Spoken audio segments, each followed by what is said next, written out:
বোকা চোর। একবার বাদশাহ আকবরের রাজ্যে এক ধনী বণিক ডাকাতি করে। শোকাহত বণিক দরবারে গিয়ে সাহায্য চাইলেন।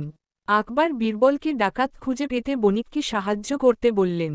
বণিক বীরবলকে বললেন যে তিনি তার একজন ভৃত্যকে সন্দেহ করছেন। বণিকের কাছ থেকে ইঙ্গিত পেয়ে বীরবল সমস্ত ভৃত্যদের ডেকে সরল রেখায় দাঁড়াতে বললেন।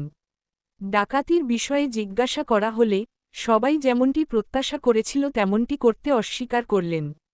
এরপর বীরবল তাদের প্রত্যেককে একই দৈর্ঘ্যের একটি লাঠি দিলেন। ছত্রভঙ্গ হওয়ার সময় বীরবল বললেন, আগামীকালের মধ্যে ডাকাতের লাঠি 2 ইঞ্চি বৃদ্ধি পাবে। পরের দিন যখন বীরবল সবাইকে ডেকে তাদের লাঠি পরীক্ষা করলেন, তখন একজন ভৃত্যের লাঠি 2 ইঞ্চি ছোট হয়ে গেল। বণিক যখন আসল চোর খুঁজে পাওয়ার রহস্য সম্পর্কে জিজ্ঞাসা করলেন, তখন বীরবল বললেন, এটা সহজ ছিল, চোর তার লাঠি 2 ইঞ্চি কেটে ফেলেছিল, ভয়ে যে এটি আকারে বৃদ্ধি পাবে। নৈতিক সত্য সর্বদা জয়ী হয়।